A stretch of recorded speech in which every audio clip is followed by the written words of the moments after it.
Grew up, I was born in Detroit. Yeah. When I was 2, my family moved out of the city to a suburb that borders Detroit called Southfield.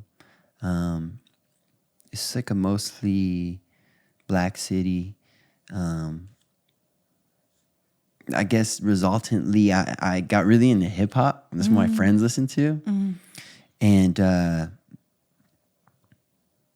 yeah, hip hop like really changed my life and took me places I never would have gone. It was my entryway into music, and did a lot of amazing things. Like just changed my whole life. I can't really overstate what hip hop did for my life. You know, I remember being, I don't know, 8 years old, and my friends that I thought were like really cool were all African American. And so when I was like really young, I wanted to be African American. I you know, just as like a kid, like in middle school, like those were the cool kids. That's what they were, and like I wanted to be like them. Yeah. And I remember hearing, I'm on a side tangent of just like what hip hop did for me, but I'll bring it back. I remember hearing Tupac's lyric, who was already dead, but Changes came out posthumously. And he said, "I'm tired of being poor, but even worse, I'm black. My stomach hurts, so I'm looking for a purse to snatch." I remember thinking, like, that line changed my life, because I thought, you know, to me, being black was like amazing. Like, I want to be black, you know? And like, I didn't understand racism in our society and systemic. None of that was like, I was just a little kid. And it was like this one line from a song, like, helped me see the world differently. Anyways, one thing that I think hip hop didn't do a great job for me was my relationship towards women, how I looked at women. I looked at women as like a status symbol and something to be, something to like consume, really. Like a car or a watch or a piece of jewelry, and then a woman. This other thing shows other men how great you are. Yeah. You know? And that's not even a hip hop thing, right? Like it surely showed up in hip hop lyrics, and it's a cultural conditioning that pretty much every man in America went through, right? Women as status symbols. Yeah. I think some of the artists I chose to listen to really got that like pretty deep inside me.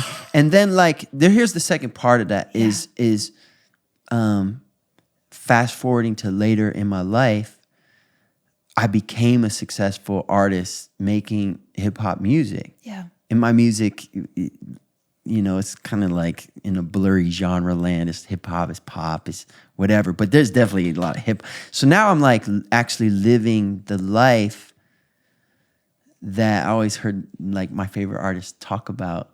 And I just sort of like followed what the song said, like what I was supposed to do. Like I bought a chain and with diamonds and like, and I just like tried to have sex with as many women as I could. And then as like a matter of pride, it's very like, I'm embarrassed to say, but as a matter of pride, like engage with them the least amount as possible. Like how little can I connect with this person and still have sex with them? And it was like, that was like my intention. Yeah. And how did that actually feel? I've always been curious about that. Like when you were in that, right? Like you have now a different perspective, but when you were in that, how did that feel to live that? Was that amazing? Was it like a turn on? Was it a power trip? Like what does it feel there's like? something I left out, which was like not because it just wasn't topical to like the last prompt, but like I wasn't naturally good at talking to girls. I say girls because I'm talking about when I was a kid. Yeah. Right? Like, so, you know, I had friends that they've been in relationships their whole life. You know, they had sex when they were 12 years old. Like that, I was the opposite of that. Like, I just, it was always like weird to me. I was awkward. It was like, it didn't come natural to me to connect with women. And so fast forward to when I started to garner attention from my music, which I had worked really hard at since age 8, you know, and get my music start to connect, because I like really refined my skills and worked hard. But then I started to get attention from women who were interested in me, probably for all the wrong reasons too, because I'm a guy like attaining a certain amount of attention now, and popularity now, and prestige now.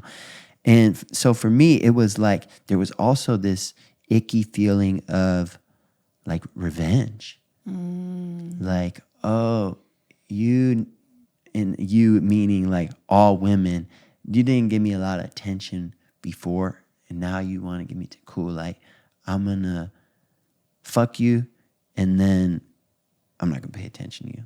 Yeah. And like that's justified because I was awkward with girls when I was younger. You know, it's like obviously makes no sense, but that's one of the programs of malware that was running inside me. Totally. We all have a version of that. Like the way that I was hurt by whatever gender I'm attracted to. Like I'm going to somehow, you know, twist around that or prove a point or get back at them or whatever it is. You know, we carry those stories for a long time. Sure. Yeah, so that's some of the darkness, man. You know, like I used to travel with Plan B pills like in my suitcase in case like a condom broke or something, you know, like this was like the depths of, and it's like, it's really, like I said, the weird part about it is like you're doing it all to impress other men. Yeah. Yeah. Or yourself, or I don't know. Yeah. And again, like, what did that feel like? Did it not feel like, were you disconnected? Like when you go back and revisit that, like, how did it feel to engage in that? In the moment, it was a rush. Yeah. It was a rush because hooking up with women was a status symbol amongst the men. Yeah.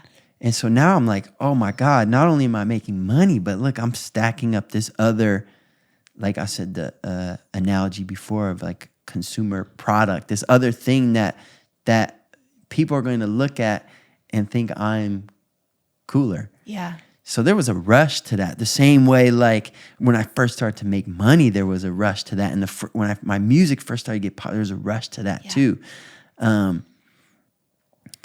But like, you know, like popularity and money, you know, there's a thing. But like a woman is a human being. Yeah. So there's a very big distinction there that I wasn't making. So, but to answer your question, it felt pretty awesome at first. Yeah. Yeah, it felt pretty awesome. Yeah. Definitely. Yeah. And I did it for a long time. You know what I mean? I did it for a long time. How long? Years. Yeah. You know, years. And but that rush faded. Yeah. You know, and then there was a lot of darkness that followed that. Yeah. At what point were you like, the fuck am I doing? I ended up, this is very abbreviated. We can go into any details you want. Okay.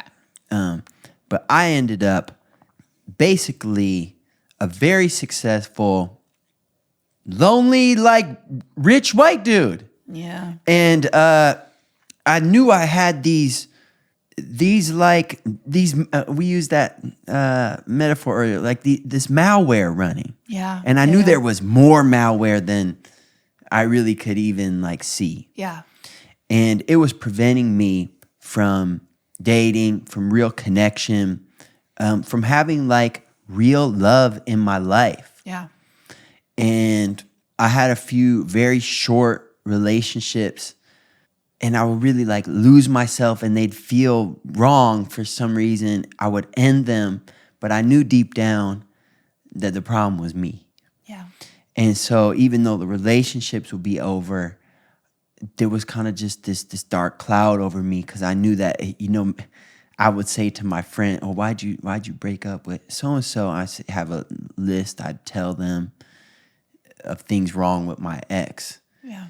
But really, I knew deep down, it was like, there's something here, and I don't know what it is, that I could date the next person, the next woman who's perfect, and it's going to feel the same. Yeah. It's going to feel the same.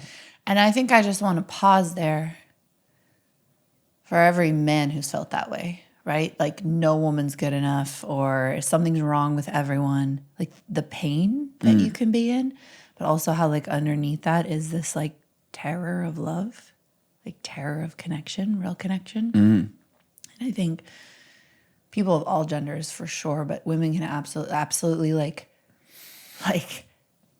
know that feeling of a man who is so terrified of intimacy and love, and rather than owning that, he made something wrong with you, and like how much that hurts and how much we can understand it intellectually, but how much pain there is in that. And honestly, we do it to each other. You know, the number of women that are terrified of intimacy and love, the number of people on this planet that are terrified of intimacy and love. And rather than own that terror all the way, we make the other person wrong. We find some excuse to not love. And I think our breakups say a lot about that, right? Like, it's like, I'm going to make you so wrong so I can justify leaving. I feel like if we weren't in that level of projection and fear, we could love these people so deeply and still find a way to let them go if it wasn't true.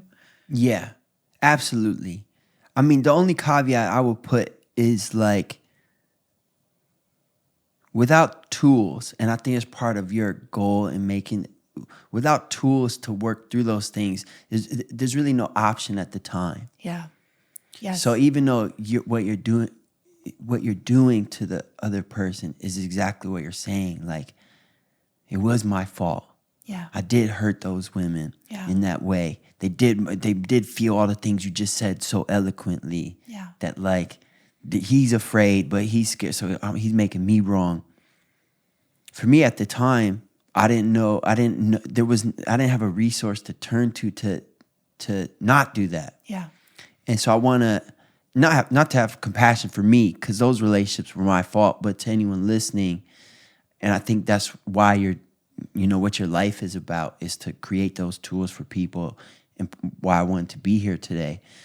Like, I want to hold those people in compassion too, Yeah, right? absolutely. And so like, if we can stumble on or share any of those tools today, great. And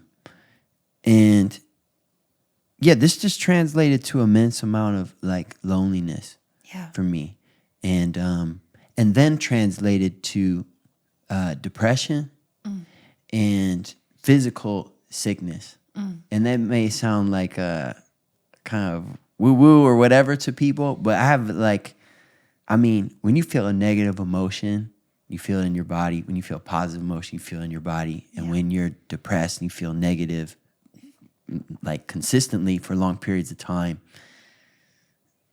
I mean, I eat perfect, work out perfect, but I mean, last year I got like really sick 4 times in 6 months. And it's like, it wasn't my diet. Yeah. It wasn't my immune system. It's like, it was my emotional well-being. Yeah. And it was the fact that I just cut myself off from having passionate intimacy in my life. And I can now connect the dots back. I didn't know that at the time. Yeah. But now I can connect the dots back. Yeah. Yeah.